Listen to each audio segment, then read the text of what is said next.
Hey Zoe, what are the easiest pitfalls to fall into when it comes to building a personal brand, and how do I avoid them? Asking for a friend.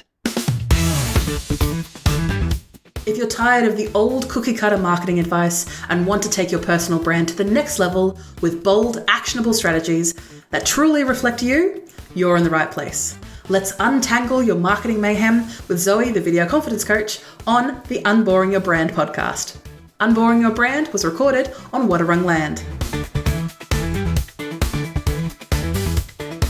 And thank you, as always, to people who reach out to me with these questions, either via email or via comments, via DMs. Any way you like to reach out to me, I do like a chance to answer these questions in detail in the podcast. Today, we have a discovery chat I had with Tom. Hi, Tom. And this is part of a larger conversation that we had about common mistakes when starting to build your personal brand. Too long didn't read. Essentially, Tom is starting to build their personal brand. Of course, they're not starting from nowhere. Your personal brand is ultimately your reputation. It's just you're taking control of it because it's your personal brand. And as Tom is trying to take a hold of this, not necessarily change in their life, but they're starting to make decisions, not just for them, but who exactly they serve. In those moments, they had a lot of questions about mistakes or things that they can avoid to avoid any pitfalls or any mistakes that they can make before they've even done it. Now, of course, as any of our listeners or watchers who are business builders or anyone who has experienced these larger projects outside of themselves in the past, there is going to be mistakes. You are going to come across mistakes that you make,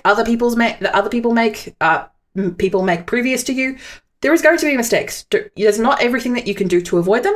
But what I'm going to do is I have a list of 7 pitfalls that are very common when it comes to personal branding. And what are the easiest ways to avoid them? Now, of course, these are not be all and end all. These are fairly general because we're on the podcast today. But if you want to know more about your specific situation, make sure you check out or book in a Pick My Brain session at vcc.training, where we can have a bit more of an in-depth conversation. Now, of course, it's going to be very generalized today, but I'm going to do my best to drop all my examples with a little bit of sass along the way because, of course, that's what I do. Essentially, what we're going to look at is when building a personal brand, it's a long journey, as I say repeatedly when I say personal branding journey. It's also a little bit like dating. If you try too hard or if you try to push too hard, no one's going to give you a second look because they see you're disingenuous and they just see that you're just really, really gunning for them and they're like, okay, I'm happy, I'm cool. And if you're aloof or if you ghost them for 6 months, no one's going to remember you. So we're going to talk about the easiest traps when it comes to about building a personal brand and how to set up systems and processes that you can use to avoid these pitfalls. Now, of course, everything as I'm discussing are going to happen over time. And this is going to heavily relate to another podcast that I run from the same question of Tom, which are common mistakes that people have when building their personal brand and how can be avoided. Essentially, the reason I'm repeating this is because I honestly thought of more pitfalls that you can take. A lot of pitfalls that you can make when building your personal brand. But I also wanted to just drill down a little more into what these pitfalls are in a more generalized sense, because I like to be very direct and very specific and detail-oriented, which is my problem when speaking on podcasts. So, hello everyone, come along, let's join the parade and see what the first pitfall is. So the first pitfall when building a personal brand or growing a personal brand is thinking of style over substance. What I mean by that is when it comes to your personal brand, especially when you're first starting out and you don't have a lot of experience, is you have a tendency of thinking that pretty pictures, cool quotes, a logo, and some colors is your personal brand. But there's no value behind it, and it's not going to cut it. Now, of course, I'm not saying this to be mean. Those things are somewhat important, but they're also very basic level. They're kind of like step 1. Like, what colors do you like? These ones. Do they work together? Kinda. Let's make them work together. Okay. Like, have you got some nice pictures of you? Some headshots, maybe? Or if not, maybe hire a photographer for an hour and maybe get a friend to dress up as one of your clients, so then you can look like this is how you work. that's kind of like the baseline when it comes to that. But before you even do any of that, you need to have a really clear idea of who you're talking to. And when you give people, again, your people, not everyone, your people, and I get that into another pitfall in a sec, is giving your people something to learn, laugh at, or share is great. It gets people on board, it gets you the leads, gets you the interest.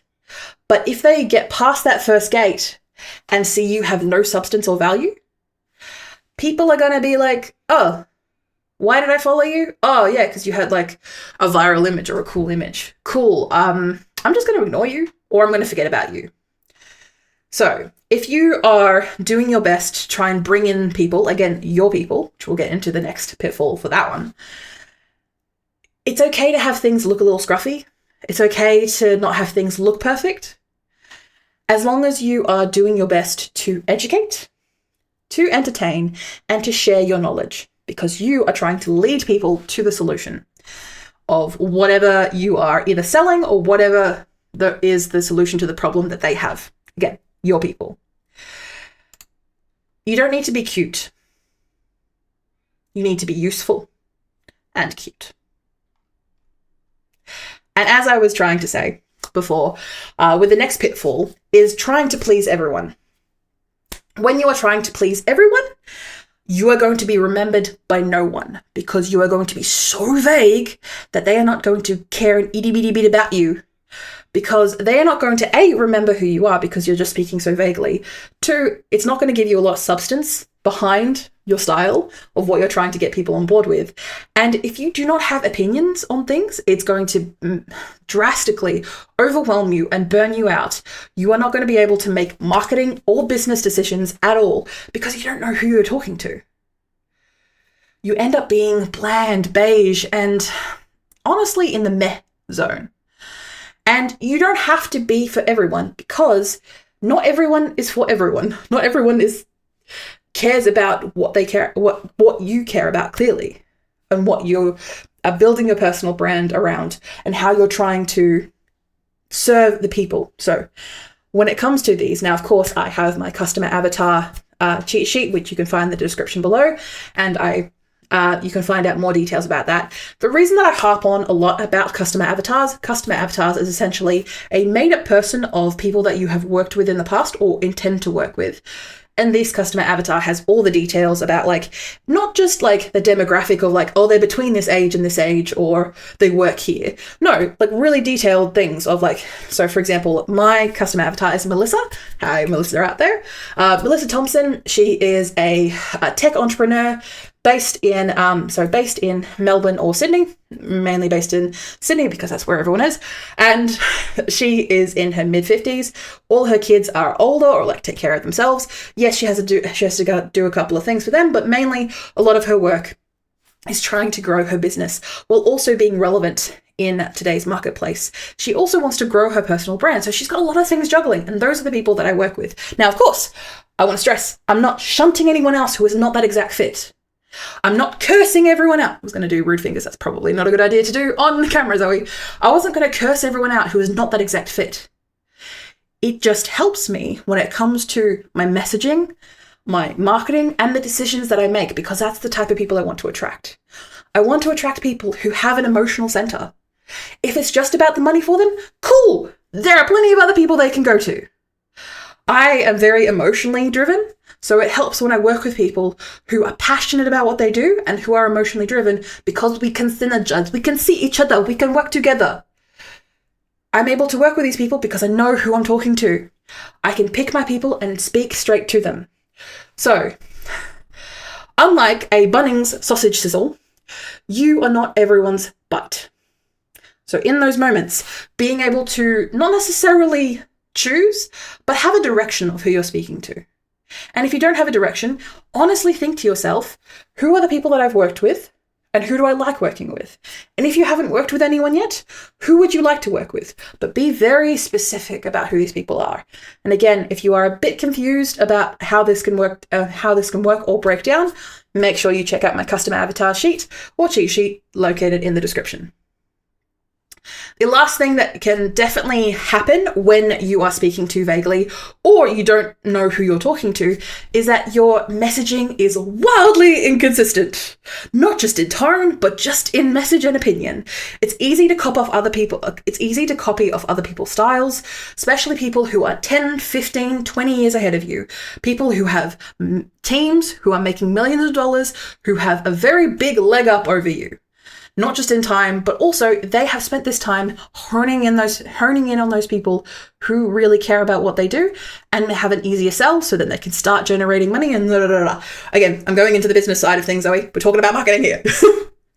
So when it comes to your inconsistent message, if you sound, and this goes across all of your platforms, and again, not just on social media, but on your website, if your website is very corporate, like very clear language, a lot of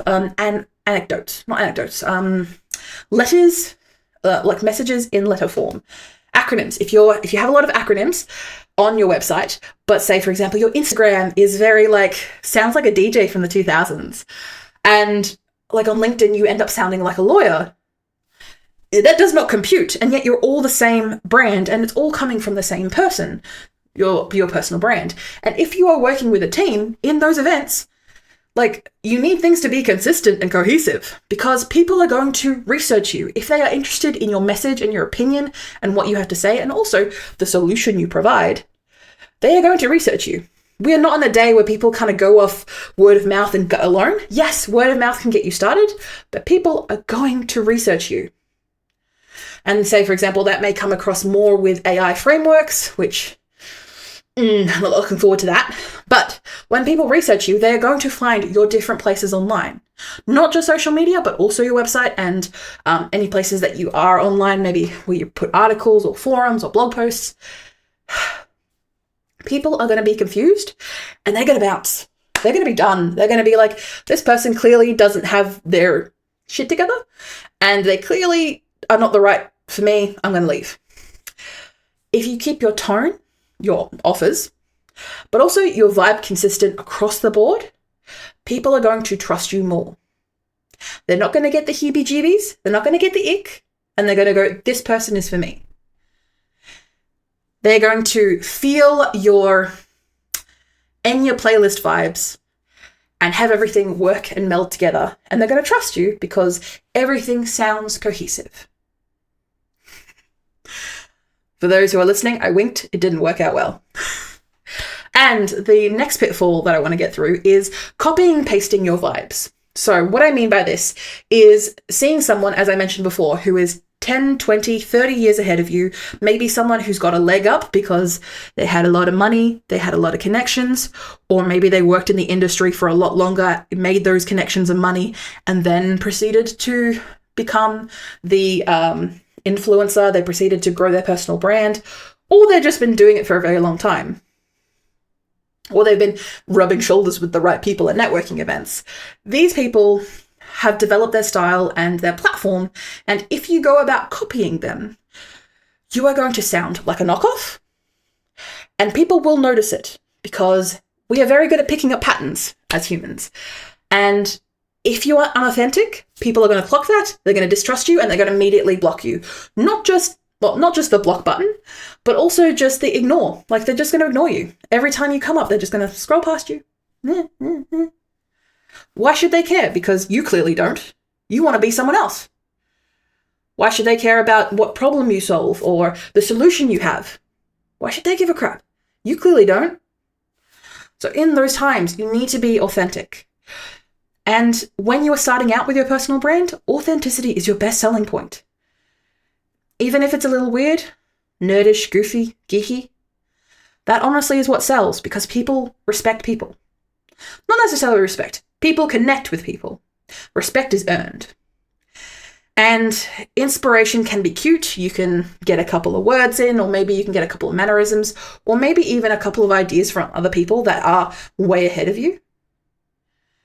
But make sure you piecemeal them and make them your own. Something that you can do consistently and something that you feel good about doing. Because you're not a cover band. No, I don't want to say, cover bands are cool. I would say a lot of my music are cover bands. But they also have their own music. They just do cover bands songs as well as their own music, if you get what I say. Next thing I want to talk about is hiding your face or your voice.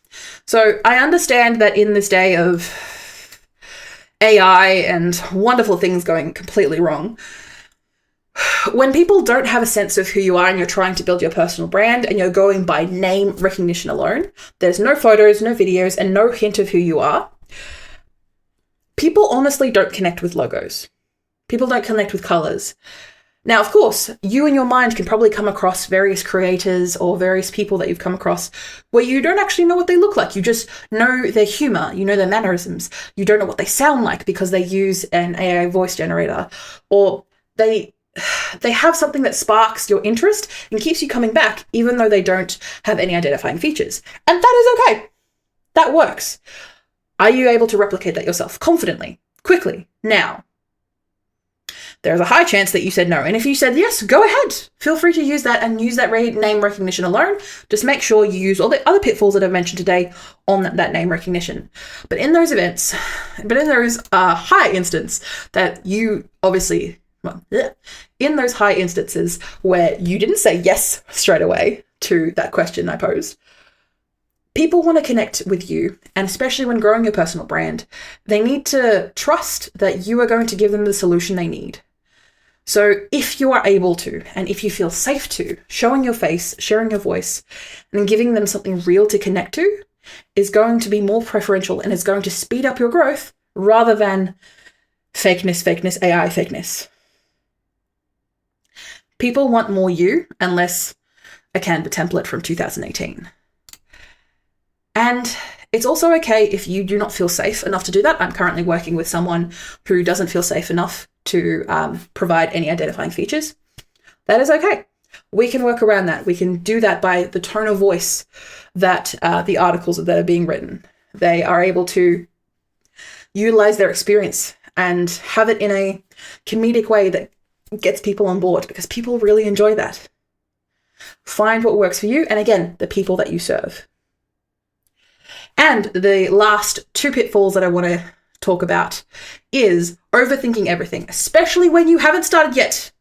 Tom, I'm looking at you, but no offense to you. If you have started, or if you haven't even started your personal brand or even building your personal brand, and you overthink everything, spending months perfecting your brand before even posting anything, you will never be 100% ready. You will never be ready. You will never take that action, and you will have wasted that energy, time, effort, and money you have put in so far and will in the future. Just hit post, tweak and adjust later. And the internet, or wherever you put your message, isn't made of glass. Things change, things evolve, and that is okay for your brand to do the same as well as you to do the same. You can't steer a parked car. You have to get moving. So in those moments, I want you to overthink, and especially, this is something that I still continue to deal with now. So that's something who's like talking to you about personal branding, and this is kind of my shtick when it comes to personal branding and video marketing.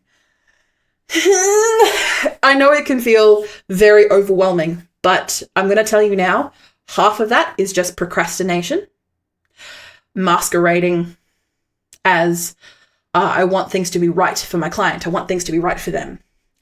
They want to see you. They don't want to just have you fall off the blip of the radar. Even if it's not perfect, they want their help. They want their problem solved. So in turn, you need to be there, even if it's not perfect.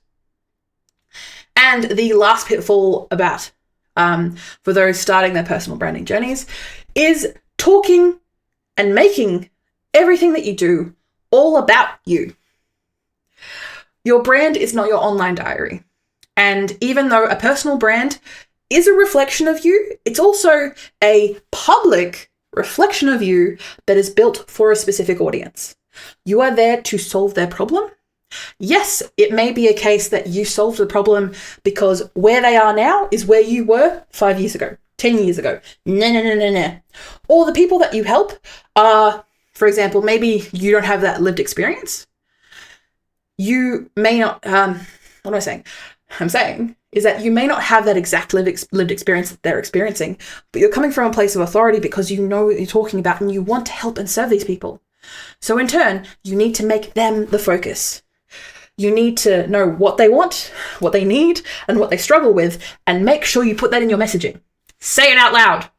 Even though you may not be the exact right fit and look, it can seem very disingenuous, and people are going to lose trust in you because you're making it all about you. Your stories, your messaging, and your marketing is not a mirror, it's a megaphone. It's meant to project your message out to the people that need to hear it so that they can change their lives and make things work for the better. You are not talking to hear yourself. It's a brand. It's a rant. Well, at least today's podcast episode was a rant. So thank you everyone for joining us today. Wrapping up my points for Tom and for anyone who is listening and watching. Your personal brand is about connection, not perfection. You don't need to be everywhere. You just need to be clear and consistent and do what you are capable of doing. You can always grow. You can always be in more places once you know what you're doing.